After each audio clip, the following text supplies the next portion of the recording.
ಪೂಜ್ಯಾಯ ರಾಘವೇಂದ್ರಾಯ ಸತ್ಯಧರ್ಮರತಾಯ ಚ ಭಜತಾಂ ಕಲ್ಪವೃಕ್ಷಾಯ ನಮತಾಂ ಕಾಮಧೇನುವೆ. ಎಲ್ಲರಿಗೂ ನಮಸ್ಕಾರ. ನಮ್ಮ ಚಾನಲ್ಗೆ ಸ್ವಾಗತ.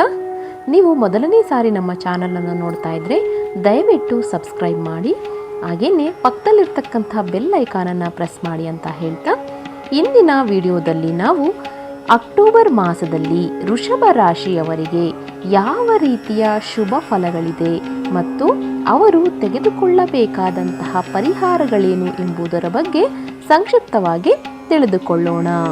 ಮೊದಲಿಗೆ ವೃಷಭ ರಾಶಿಗೆ ಅಧಿಪತಿ ಬಂದು ಶುಕ್ರನಾಗಿರುತ್ತಾರೆ.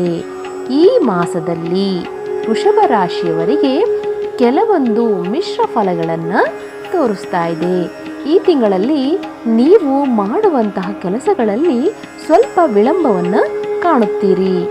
ನೀವು ಯಾವುದೇ ಕಾರಣಕ್ಕೂ ಕೂಡ ನಿಮ್ಮ ಕೆಲಸಗಳಲ್ಲಿ ಶಾರ್ಟ್ಕಟ್ ದಾರಿಯನ್ನು, ಅಂದರೆ ಅಡ್ಡದಾರಿಯನ್ನು ದಯವಿಟ್ಟು ಹುಡುಕಲು ಪ್ರಯತ್ನ ಪಡಬೇಡಿ.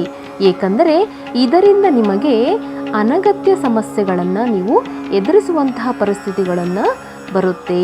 ಆದ್ದರಿಂದ ದಯವಿಟ್ಟು ನೀವು ಮಾಡುವಂತಹ ಕೆಲಸಗಳಲ್ಲಿ ನಿಧಾನವಾದರೂ ಪರವಾಗಿಲ್ಲ, ನಿಮ್ಮ ಕಾರ್ಯಗಳನ್ನು ನೀವು ಮಾಡಿ. ಯಾವುದೇ ರೀತಿಯ ಅಡ್ಡದಾರಿಗಳನ್ನು ದಯವಿಟ್ಟು ಹುಡುಕಲು ಹೋಗಬೇಡಿ. ಇದರಿಂದ ನಿಮಗೆ ಬರುವಂತಹ ಸಮಸ್ಯೆಗಳು ತುಂಬ ದೊಡ್ಡ ಮಟ್ಟದಲ್ಲಿ ಇರುತ್ತೆ. ಮತ್ತು ಈ ತಿಂಗಳಲ್ಲಿ ಪ್ರಾರಂಭದಲ್ಲಿ ನೀವು ಕೆಲವೊಂದು ಅನಗತ್ಯ ಪ್ರಯಾಣಗಳನ್ನು ನೀವು ಮಾಡುವಂತಹ ಪರಿಸ್ಥಿತಿ ಬರುತ್ತೆ. ಈ ತಿಂಗಳ 2ನೇ ವಾರದಲ್ಲಿ ನಿಮ್ಮ ಆರೋಗ್ಯದ ಬಗ್ಗೆ ಸ್ವಲ್ಪ ಕಾಳಜಿಯನ್ನು ವಹಿಸುವುದು ಉತ್ತಮವಾಗಿರುತ್ತೆ. ಯಾಕೆಂದರೆ ನಿಮಗೆ ಕೆಲಸದಲ್ಲಿ ಸ್ವಲ್ಪ ಒತ್ತಡ ಜಾಸ್ತಿ ಆಗುವುದರಿಂದ ಕೆಲವು ಮಾನಸಿಕ ಸಮಸ್ಯೆಗಳನ್ನು ನೀವು ಎದುರಿಸಬೇಕಾಗುತ್ತೆ. ಅದಕ್ಕೋಸ್ಕರ ನೀವು ದೈಹಿಕವಾಗಿ ಸ್ವಲ್ಪ ಎಕ್ಸಸೈಸ್ಗಳನ್ನು ಮಾಡುವುದು, ಮೆಡಿಟೇಷನ್ ಮಾಡುವುದು, ಯೋಗಗಳನ್ನು, ಈ ರೀತಿಯಾದಂತಹ ಆರೋಗ್ಯಕ್ಕೆ ಸಂಬಂಧಪಟ್ಟಂತೆ ಕೆಲವು ಯೋಗಗಳನ್ನು, ಅಭ್ಯಾಸಗಳನ್ನು ಮಾಡಿಕೊಳ್ಳೋದ್ರಿಂದ ನಿಮ್ಮ ಆರೋಗ್ಯವನ್ನು ನೀವು ಕಾಪಾಡಿಕೊಳ್ಬಹುದು. ನಿಮ್ಮ ಆರೋಗ್ಯದ ಬಗ್ಗೆ ಸ್ವಲ್ಪ ಗಮನವನ್ನು ಹರಿಸುವುದು ಉತ್ತಮವಾಗಿರುತ್ತೆ. ಮತ್ತು ನೀವು ಚಾಲನೆ ಮಾಡುವಾಗ, ವಾಹನ ಚಾಲನೆ ಮಾಡುವಾಗ ದಯವಿಟ್ಟು ಹೆಲ್ಮೆಟನ್ನು ಹಾಕುವುದನ್ನು ಮರಿಬೇಡಿ. ಯಾಕೆಂದರೆ ಕೆಲವೊಂದು ಚಿಕ್ಕ ಪುಟ್ಟ ಅಪಘಾತಗಳಿಗೆ ನೀವು ಈಡಾಗುವಂತಹ ಪರಿಸ್ಥಿತಿ ಎದುರಾಗಬಹುದು. ಆದ್ದರಿಂದ ದಯವಿಟ್ಟು ಡ್ರೈವಿಂಗ್ ಮಾಡುವಾಗ ನೀವು ಮೊಬೈಲನ್ನ ಬಳಕೆ ಮಾಡುವುದು ಬೇಡ.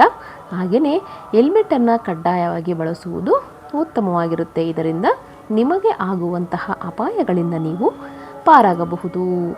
ಮತ್ತು ಈ ನಿಮ್ಮ ಕುಟುಂಬಕ್ಕೆ ಸಂಬಂಧಿಸಿದಂತೆ ಕೆಲವೊಂದು ಸಮಸ್ಯೆಗಳನ್ನು ನೀವು ಎದುರಿಸಬೇಕಾಗುತ್ತೆ. ಅಂದರೆ ಗಂಡ ಹೆಂಡತಿಯರ ಮಧ್ಯೆ, ತಂದೆ ತಾಯಿಗಳ ಮಧ್ಯೆ ನಿಮಗೆ ಸ್ವಲ್ಪ ಮನಸ್ತಾಪಗಳು ಅಂದರೆ ತಿಂಗಳಲ್ಲಿ ಎದುರಿಸುವಂತಹ ಪರಿಸ್ಥಿತಿ ಬರ್ಬೋದು. ಆದ್ದರಿಂದ ನೀವು ಆಡುವಂತಹ ಮಾತಿನಲ್ಲಿ ಸ್ವಲ್ಪ ಯೋಚನೆಯನ್ನು ಮಾಡಿ ಮಾತನಾಡುವುದು ಉತ್ತಮವಾಗಿರುತ್ತೆ. ವ್ಯಾಪಾರಸ್ಥರಿಗೆ ಕೆಲವೊಂದು ವಿಚಾರಗಳಲ್ಲಿ ಸಂಬಂಧಪಟ್ಟಂಗೆ ಏನಾಗುತ್ತಪ್ಪ ಅಂದರೆ, ಇಲ್ಲಿ ವ್ಯಾಪಾರದಲ್ಲಿ ತುಂಬ ಕಾಂಪಿಟೇಷನನ್ನು ಈ ಒಂದು ಯುಗದಲ್ಲಿ ನೀವು ಎದುರಿಸಬೇಕಾಗುತ್ತೆ. ಆದರೆ ವೃಷಭ ರಾಶಿಯವರು ಭಯ ಬೀಳುವಂತಹ ಅವಶ್ಯಕತೆ ಇಲ್ಲ. ಯಾಕೆಂದರೆ ಈ ವಿಷಯದಲ್ಲಿ ಅದೃಷ್ಟ ನಿಮ್ಮ ಕಡೆ ಇರುತ್ತದೆ. ಅಂದರೆ ನೀವು ಗ್ರಾಹಕರನ್ನು ನೀವು ಸೆಳೆಯುವಂತಹ ಒಂದು ಒಳ್ಳೆಯ ಗುಣವನ್ನು ಹೊಂದುವುದರಿಂದ ನಿಮಗೆ ವ್ಯಾಪಾರದಲ್ಲಿ ಯಾವುದೇ ರೀತಿಯಾದಂತಹ ತೊಂದರೆ ಆಗುವುದಿಲ್ಲ. ಉತ್ತಮ ಆದಾಯವನ್ನು ನೀವು ಪಡೆಯುತ್ತೀರಾ. ಮತ್ತು ನಿಮಗೆ ಒಳ್ಳೆಯದನ್ನು ಬಯಸುವಂತಹ ವ್ಯಕ್ತಿಗಳು ನಿಮಗೆ ಸಹಾಯವನ್ನು ಮಾಡಿ, ನಿಮಗೆ ಯಾವುದೇ ರೀತಿಯಾದಂತಹ ಒಂದು ಸಮಸ್ಯೆಗಳು ಬಂದರೂ ಕೂಡ ಅದಕ್ಕೆ ಒಂದು ಪರಿಷ್ಕಾರವನ್ನು ಹುಡುಕೋದಕ್ಕೆ ನಿಮ್ಮ ಫ್ರೆಂಡ್ಸ್ ಮತ್ತು ಫ್ಯಾಮಿಲಿ ಸರ್ಕಲಿನಲ್ಲಿ ನಿಮಗೆ ಹೆಲ್ಪ್ ಮಾಡ್ತಾರೆ. ಇದರಿಂದ ನಿಮಗೆ ಒಂದು ಒಳ್ಳೆಯ ಸಲಹೆಯನ್ನು ನೀವು ಪಡಿತೀರಾ. ಮತ್ತು ಈ ಉದ್ಯೋಗಗಳಿಗೆ ಸಂಬಂಧಪಟ್ಟಂತೆ ಉತ್ತಮವಾದಂತಹ ಒಂದು ಅನುಕೂಲಕರವಾದಂತಹ ಪರಿಸ್ಥಿತಿ ಇದೆ ಅಂತ ಹೇಳ್ಬೋದು. ಅಂದರೆ ಯಾರಾದರೂ ಉದ್ಯೋಗವನ್ನು ಬಯಸ್ತಾ ಇದ್ದರೆ ಅವರಿಗೆ ಉದ್ಯೋಗ ಅವಕಾಶಗಳು, ಮತ್ತು ಉದ್ಯೋಗದಲ್ಲಿ ಇರುವಂಥವರು ಬದಲಾಯಿಸಬೇಕು ಕೆಲಸವನ್ನು ಅಂತಂದರೆ ಅವರಿಗೂ ಕೂಡ ಒಳ್ಳೆಯ ಉದ್ಯೋಗ ಅವಕಾಶಗಳು ನಿಮ್ಮನ್ನು ಹುಡುಕಿ ಬರುತ್ತೆ. ಮತ್ತು ಉದ್ಯೋಗದಲ್ಲಿ ಬಡ್ತಿ ಪಡೆಯುವುದು, ಅಂದರೆ ಪ್ರಮೋಷನ್ಗಳನ್ನು ನೀವು ಪಡೆಯುವುದು, ಈ ರೀತಿಯಾದಂತಹ ಒಳ್ಳೆಯ ಶುಭ ಫಲಗಳು ಕೂಡ ಈ ಮಾಸದಲ್ಲಿ ಕಾಣ್ಬೋದು. ಮತ್ತು ನಿಮಗೆ ಒಂದು ದೊಡ್ಡ ಜವಾಬ್ದಾರಿಯನ್ನು ಉದ್ಯೋಗಗಳಲ್ಲಿ ನಿಮ್ಮ ಮೇಲಧಿಕಾರಿಗಳಿಂದ ನಿಮಗೆ ಸಿಗುವಂಥ ಸಾಧ್ಯತೆ ಇದೆ. ಯಾಕೆಂದರೆ ನಿಮಗೆ ಅಷ್ಟು ಅರ್ಹತೆ ಇದೆ ಅಂತ ಅವರಿಗೆ ಗೊತ್ತಿದೆ. ಅದಕ್ಕೋಸ್ಕರ ನಿಮಗೆ ಅವರು ಒಂದು ಒಳ್ಳೆಯ ಹುದ್ದೆಯನ್ನು ಮತ್ತು ಒಂದು ಒಳ್ಳೆಯ ಸ್ಥಾನವನ್ನು ನೀವು ಪಡಿತೀರಾ ಈ ಅವಧಿಯಲ್ಲಿ. ಮತ್ತು ತಿಂಗಳಿನ 2ನೇ ಅವಧಿ ಅಂದರೆ 15 ದಿನಗಳ ನಂತರ ನಿಮ್ಮ ಕುಟುಂಬದ ಜೊತೆ ನೀವು ಒಂದು ಫ್ಯಾಮಿಲಿ ಟ್ರಿಪ್ ಅಂದರೆ ತೀರ್ಥಯಾತ್ರೆಗಳನ್ನು ನೀವು ಹೋಗೋದಕ್ಕೆ ಸಾಧ್ಯತೆ ಇದೆ ಅಂತ ಹೇಳ್ಬೋದು. ಯಾಕೆಂದರೆ ನಿಮಗೆ ಇದರಿಂದ ಒಂದು ಮನಸ್ಸಿಗೆ ನೆಮ್ಮದಿ ಇರುತ್ತೆ. ಫ್ಯಾಮಿಲಿ ಜೊತೆಗೆ ನೀವು ಒಂದು ಒಳ್ಳೆಯ ಸಮಯವನ್ನು ಕಳೆಯೋದಕ್ಕೆ ನಿಮಗೆ ಇದು ಅನುಕೂಲಕರವಾಗಿರುತ್ತೆ ಅಂತ ನಾವು ಹೇಳ್ಬೋದಾಗುತ್ತೆ. ಮತ್ತು ನಿಮ್ಮ ಪ್ರೀತಿಯ ಸಂಗಾತಿಯೊಂದಿಗೆ ಒಳ್ಳೆಯ ಪ್ರೀತಿ ವಿಶ್ವಾಸ ಅಂತಕ್ಕಂಥದ್ದು ನಿಮಗೆ ಹೆಚ್ಚಾಗುತ್ತೆ ಅಂತ ಹೇಳ್ಬೋದು. ಒಟ್ಟಾಗಿ ನಾವು ನೋಡೋದಾದರೆ ಈ ಮಾಸದಲ್ಲಿ ವೃಷಭ ರಾಶಿಯವರಿಗೆ ಶುಭ ಫಲಗಳೇ ಇದೆ ಅಂತ ನಾವು ಹೇಳ್ಬೋದಾಗುತ್ತೆ. ಮತ್ತು ನೀವು ಮಾಡ್ತಕ್ಕಂತಹ ಕೆಲಸಗಳಲ್ಲಿ ಆಸಕ್ತಿಯನ್ನು ನೀವು ಹೆಚ್ಚಿನದಾಗಿಡಬೇಕಾಗುತ್ತೆ. ಯಾಕೆಂದರೆ ನಿಮಗೆ ಒಂದು ದೊಡ್ಡ ಸ್ಥಾನವನ್ನು ನಿಮ್ಮ ಮೇಲಾಧಿಕಾರಿಗಳು ನಿಮ್ಮನ್ನು ನಂಬಿಕೊಟ್ಟಿರ್ತಾರೆ. ಆದ್ದರಿಂದ ಆ ಕೆಲಸಕ್ಕೆ ಕುತ್ತು ಬರುವಂತಹ ಒಂದು ಕೆಲಸವನ್ನು ನೀವು ದಯವಿಟ್ಟು ಮಾಡಬೇಡಿ. ಯಾಕೆಂದರೆ ನಿಮಗೆ ಕೊಟ್ಟಿರುವಂತಹ ಜವಾಬ್ದಾರಿಗಳನ್ನು ನೀವು ಹುಷಾರಾಗಿ ಹ್ಯಾಂಡಲ್ ಮಾಡಬೇಕಾಗುತ್ತೆ. ನಿಮಗೆ ಸಿಕ್ಕಿರುವಂತಹ ಚಿಕ್ಕ ಚಿಕ್ಕ ಅವಕಾಶಗಳನ್ನು ಕೂಡ ನೀವು ಬಿಡಕ್ಕೆ ಹೋಗಬೇಡಿ. ಯಾಕೆಂದರೆ ಇವತ್ತಿನ ಸಿಕ್ಕಿರುವಂತಹ ಚಿಕ್ಕ ಚಿಕ್ಕ ಅವಕಾಶಗಳೇ ಮುಂದೆ ನಿಮಗೆ ಒಂದು ದೊಡ್ಡ ಅವಕಾಶವನ್ನು ಕೊಡೋದಕ್ಕೆ ನಿಮಗೆ ದಾರಿ ಮಾಡಿಕೊಡುತ್ತೆ. ಅದಕ್ಕೋಸ್ಕರ ಯಾವುದೇ ಒಂದು ಚಿಕ್ಕ ಅವಕಾಶವನ್ನು ಕೂಡ ನೀವು ಬಿಟ್ಕೊಡೋಕ್ಕೆ ಹೋಗಬೇಡಿ.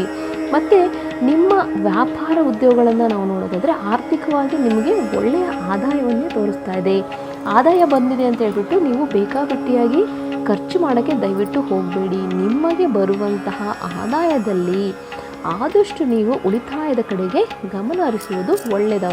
ಯಾಕೆಂದರೆ ಮುಂದಿನ ದಿನಗಳು ಹೇಗೆ ಬರುತ್ತೆ ಗೊತ್ತಿಲ್ಲ. ಆದ್ದರಿಂದ ದಯವಿಟ್ಟು ನೀವು ಮಾಡುವಂತಹ ಖರ್ಚು ಅಂದರೆ ಅನಾವಶ್ಯಕ ಖರ್ಚುಗಳ ಮೇಲೆ ಸ್ವಲ್ಪ ಗಮನ ಹರಿಸುವುದು ಒಳ್ಳೆಯದು.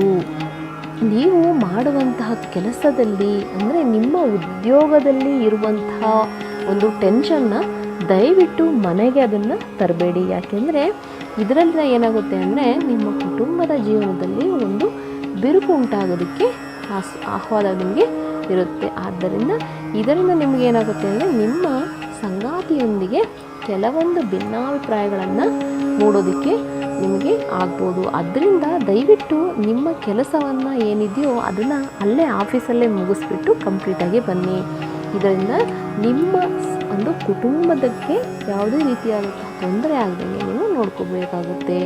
ಮತ್ತು ಆರೋಗ್ಯಕ್ಕೆ ಸಂಬಂಧಪಟ್ಟಾಗೆ ನಾನು ಆಲ್ರೆಡಿ ಹೇಳಿರುವ ಹಾಗೆ ಆರೋಗ್ಯದಲ್ಲಿ ನಿಮಗೆ ಕೆಲವೊಂದು ಸಮಸ್ಯೆಗಳು ಉಂಟಾಗ್ಬೋದು. ಯಾಕೆಂದರೆ ಕೆಲಸದ ಒತ್ತಡ ಜಾಸ್ತಿ ಇರೋದ್ರಿಂದ ಆದಷ್ಟು ನೀವು ಯೋಗ ಧ್ಯಾನಗಳನ್ನು ಮಾಡೋದರಿಂದ ನೀವು ಸ್ವಲ್ಪ ನಿಮ್ಮ ಮಾನಸಿಕ ನೆಮ್ಮದಿಯನ್ನು ನೀವು ಕಾಪಾಡ್ಕೋಬೋದಾಗುತ್ತೆ ಇದರಿಂದ. ಮತ್ತು ಈ ಒಂದು ಮಾಸದಲ್ಲಿ ನಿಮಗೆ ಶುಭ ವಾರಗಳು ಯಾವುದಪ್ಪ ಅಂತ ಹೇಳೋದಾದರೆ ಗುರುವಾರ, ಭಾನುವಾರ, ಮಂಗಳವಾರ ಮತ್ತು ಬುಧವಾರ ಆಗಿರುತ್ತೆ. ಅಂದರೆ ನೀವು ಯಾವುದಾದ್ರೂ ಕೆಲಸವನ್ನು ಪ್ರಾರಂಭ ಮಾಡಬೇಕು ಅಂದರೆ ಈ ದಿನಗಳಲ್ಲಿ ನೀವು ಪ್ರಾರಂಭ ಮಾಡೋದ್ರಿಂದ ನಿಮಗೆ ಒಳ್ಳೆಯ ಶುಭ ಫಲಗಳು ನಿಮಗೆ ಸಿಗುತ್ತೆ ಅಂತ ಹೇಳ್ಬೋದಾಗುತ್ತೆ. ಒಟ್ಟಾಗಿ ನಾವು ಹೇಳೋದಾದರೆ ವೃಷಭ ರಾಶಿಯವರಿಗೆ ಈ ಮಾಸದಲ್ಲಿ ಸ್ವಲ್ಪ ಆರೋಗ್ಯದ ಬಗ್ಗೆ ಗಮನವನ್ನು ಕೊಡಬೇಕಾಗುತ್ತೆ. ಅದು ಬಿಟ್ಟರೆ ಎಲ್ಲವೂ ಕೂಡ ಶುಭ ಫಲಗಳೇ ಇದೆ. ಉತ್ತಮ ನಿಮಗೆ ಆದಾಯವೂ ಬರುತ್ತೆ. ವ್ಯಾಪಾರದಲ್ಲಿ ಒಳ್ಳೆಯ ಪ್ರಗತಿಯನ್ನು ಕಾಣ್ತೀರಾ. ನಿಮ್ಮ ಫ್ಯಾಮಿಲಿ ಮತ್ತು ಫ್ರೆಂಡ್ಸ್ ಜೊತೆ ನೀವು ಟ್ರಿಪ್ಗಳನ್ನು ಹೋಗೋದಕ್ಕೆ ಸಾಧ್ಯತೆ ಇದೆ ಇವ ತಿಂಗಳಿನಲ್ಲಿ ಅಂತ ಹೇಳ್ತಾ ನಿಮಗೆ ಎಲ್ಲವೂ ಕೂಡ ಒಳ್ಳೆಯದೇ ಆಗಲಿ. ನಾರಾಯಣರ ಶಿವನ ನಿಮ್ಮ ಆಶೀರ್ವಾದ ನಿಮ್ಮ ಮೇಲೆ ಸದಾ ಇರಲಿ ಮತ್ತು ನಿಮ್ಮ ಕುಟುಂಬದ ಮೇಲೂ ಕೂಡ ಸದಾ ಇರಲಿ ಅಂತ ಹೇಳ್ತಾ ನಾನು ಈ ವಿಡಿಯೋನಲ್ಲಿ ಮುಗಿಸ್ತಾ ಇದ್ದೀನಿ. ಮತ್ತೊಂದು ರಾಶಿಯೊಂದಿಗೆ ನಾನು ನಿಮ್ಮನ್ನು ಭೇಟಿ ಮಾಡ್ತೀನಿ. ಅಲ್ಲಿಯವರೆಗೂ ಸರ್ವೇ ಜನ ಸುಖಿನೋ ಭವಂತು, ಸಮಸ್ತ ಸನ್ಮಂಗಳಾನಿ ಭವಂತು. ಜೈ ಶ್ರೀರಾಮ್.